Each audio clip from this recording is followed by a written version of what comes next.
to this week's segment of Just Saying. Steve Mcpheeters and I are with you again this week, as we always are, whether you like it or not. We are very fortunate this week to be joined by Sikeston's Public Safety Director, Drew Juden. Drew, we thank you for joining us. We are sitting here, you'll probably notice a little different facility than we normally are. We're sitting in the new public safety headquarters in downtown Sikeston, where you've been located now for what, 4 or 5 months now? Yes, sir. How's the transition to the new building been thus far? Wonderful. Good. Well, it is a source of community pride, so functional and practical and nice and built here for many years to come, don't you think? Oh, yes, sir. You know, one of the things we wanted to make sure we did when we built this facility was not just to build it for today, but to build it for the future, so whoever comes behind all of us will have something nice to still work out of 20, 30 years down the road. Well, it's a beautiful addition. It's a functional one, and it's a source of community pride. Having a newspaper office that's in this general area, we certainly enjoy it. Give us, today we're also going to give the viewers on the webcast a bit of a virtual tour of the facility to kind of take you around a little bit and show you some of this. Tell us briefly, you're located on 3 floors. Yes, sir. Brief rundown of what is located on each of those floors.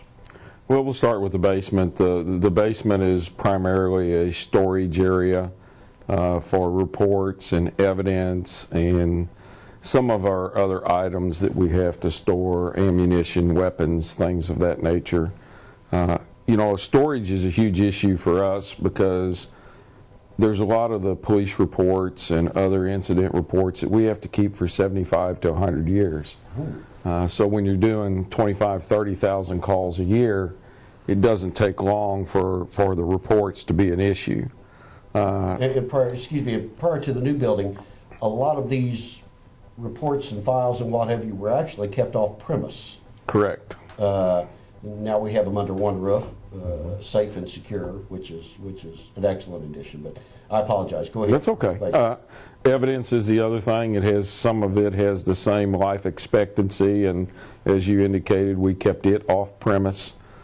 So with 2013, we started evidence kept here, reports kept here, and then the other locations where we have evidence and reports will slowly get rid of or remove those reports from those locations. The other thing that's located in the basement is our training room and emergency operations center. Previously, we had no place that we could gather all of our employees in one location and have a meeting or share information. So in this building, we put a large room in the basement that could double not only as a training room but as an emergency operations center. Yeah, the ice storm of '09 illustrated how badly you needed the space too. Yes. You had people from all over the state. We had, and everybody coming. yes, we had everybody here, and that also caused us in the basement to put showers down there as well as a full kitchen. So we had facilities to take care of those people when they were on site. The first floor is the main operational floor for the building. It's where all the administrative offices are. It's where all the officers work out of. It's also where our holding facility is. We have a holding facility that has 3 holding pods that are capable of holding 5 people in each pod. So we have 15 spaces that we can hold prisoners in. We don't hold for more than 24 hours, and then at that point they're transferred out to one of the county jails. The other thing that's on the first floor is we also have a conference room for meetings. My office is on the first floor, and all the rest of the administrative staff. Your communication system's phenomenal, and your operational center where your dispatchers are, that is really phenomenal. Tell us about those 2 areas. That's located on the 2nd floor. We have communications up there, as well as our criminal investigations unit and our specialty units. Our housing authority officers and our SROs are both located up there. The communications center had always been in the basement at the old building, and the communications people begged me to give them windows and get them out of the dungeon, so we moved them to the second floor. It makes a big difference. It does. I mean, It does. It really, truly does. Yeah. They've got a nice space. We brought all of our technology with us, the city cameras, and we spent a lot of time making sure our technology in this building would carry us forward, and we wouldn't be in a situation where 5 or 10 years down the road we'd have to rewire the building or redo the technology. We put in earthquake racks in our room downstairs, which is our IT room, so that if the building starts shaking or the ground starts moving, those racks will float on ball bearings.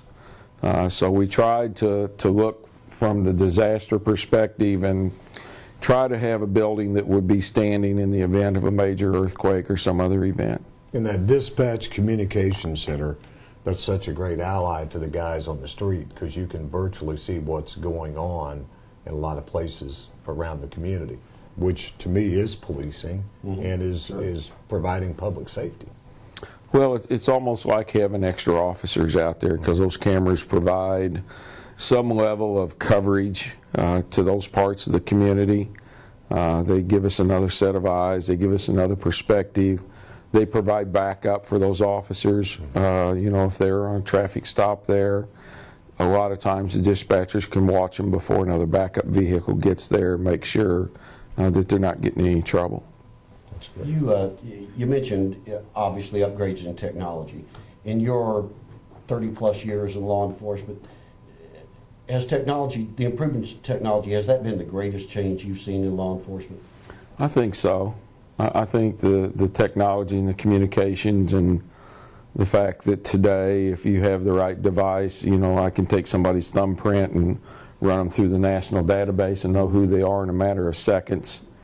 In the old days, we'd have to take somebody's fingerprint, convert them over on a fax machine, fax them to the FBI, and maybe in a couple of days they'd send us something back and tell us who this guy was. With the quality of the fax, that Right. would be questionable, Yeah, sure. what have you. But at the end of the day, your mission is still the same, and that's to protect the citizenry of this community. Technology obviously has changed your job appreciably. How many members do we have of the Public Safety Department in Sikeston? We have 83 members of the Department of Public Safety. That counts communications, secretarial staff. We have about 75 to 76 uniform members that provide services either through fire division or patrol division or in the schools or housing or wherever they may be assigned. Is that, I know it's a question that always becomes dicey, but do you need more? Is that adequate? We made some cuts a couple years ago because we were hoping to get some grant funding and replace those positions. I think if we're in that 85 to 90 range, we're in pretty good shape. Our biggest problem is with turnover. When we lose somebody, especially if you lose somebody that has a lot of experience, trying to replace them, it takes us about 3 years from the day we hire somebody till the day they're really solid and on their own, if they have even limited experience. Sure. Especially when you're doing a public safety department where they're responsible to be a police officer as well as a firefighter. So that adds to the training. Yeah, I think that's one of the aspects that the public may not fully understand, that you might have the ability to get a warm body into here in a short period of time, but to train them, to acquaint them with the operation, with the community, that doesn't happen overnight. No, it doesn't, and it's every city that you work in, even a seasoned officer is different, and they need to get to know the community and the people and understand our policies and procedures and how we operate. Well, I've been through here twice on tours, and they just make you, when you leave, you feel so proud of what we have here. One was with the Vision Commission Executive Academy. The other one was in particular I enjoyed it because it was some people from Cape that we know, and they were looking at our police station because theirs was built quite some time ago. And you left here thinking, you know, we have something special here. I know the officers like working out of these conditions. I think the challenge is, and this is me speaking as a citizen, is we've got to figure out a way to keep these officers, and the fact is they can go in other places and get a little bit more income and package and things like that, and those things are important. That's always the challenge, though, isn't it, with most public safety departments? I assume, I mean, in my business and your business as well, there's competition for that talented. Sure. Whether it's seasoned or young, that doesn't really matter. But there is competition out there, and I'm sure you face that on a daily basis as well. Well, and you do, and one of the things that's challenging for us is we ask a lot of our employees. We expect a lot, but I have high expectations. And, you know, a lot of times if they can go somewhere else for more money and less expectations, that becomes attractive. But I believe if you're going to have a Class A operation, you need to require those things of your employees. But at the same time, they need to be fairly compensated. Sure, absolutely. And just looking at comparable figures to that, we've got a ways to go there. And of course, it's always difficult to come up with funding, but it's still to have this kind of force that we have and this kind of facility that we have, that's something you got to take into consideration. What's it? And I know off the top of your head, but what's the biggest challenge that you face here? Is it retention? Is it problems, repetitive crime problems? You face challenges every day that the rest of us, quite frankly, don't face. Right. Sometimes you even face life and death challenges, which I can't even imagine. But what are some of the challenges that you deal with? Well, I think the biggest challenge is just not only the technology, you know, talking about the technology that we have, but the technology that you see out there on the street. You know, you look at the social media and social networking, and, you know, there's a lot of things that criminals now have at their, right at their fingertips that they didn't have years ago. And that's one of the challenges, I think, for us. You know, my biggest, of course, concerns are, one, making sure the community is as safe as it can be, and two, making sure my guys go home every night. Amen. Amen. And that's a big challenge.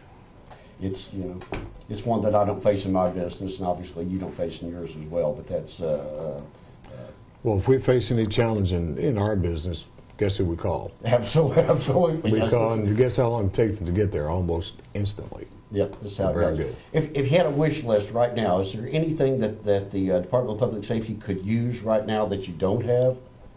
Whether it's equipment or manpower or... I think the biggest thing is we really need to work on a better package for our employees.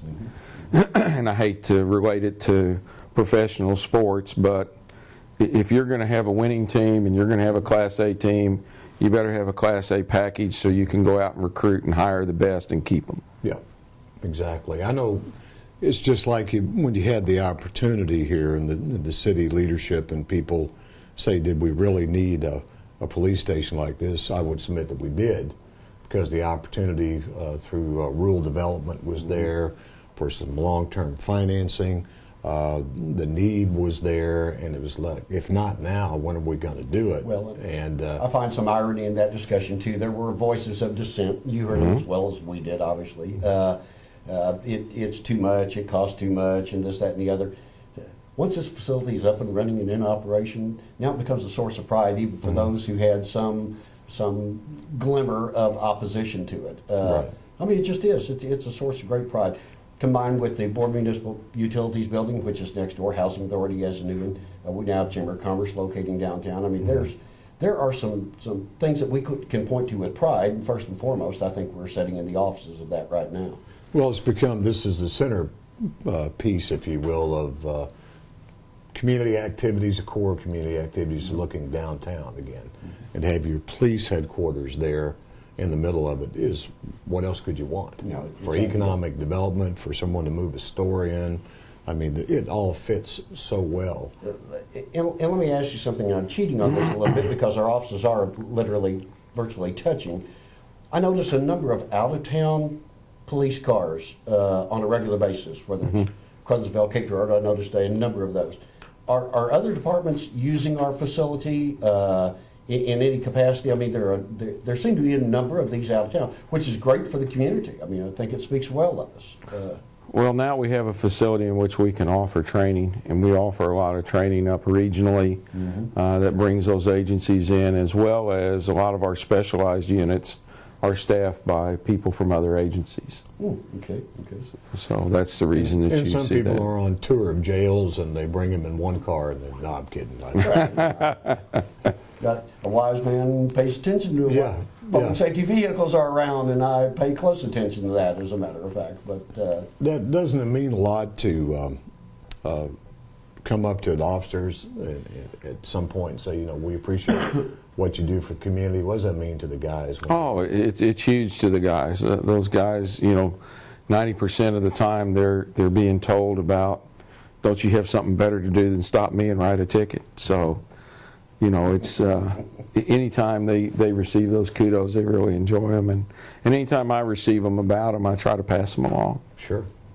sounds very similar to the newspaper business. That's right. Context. It's called But, psychological pay. If you could boil it down to one, what's the biggest crime issue that we have in town? Does it remain drugs?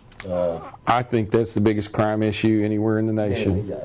I think probably 70 to 80% of the other crimes are all tied back to narcotics.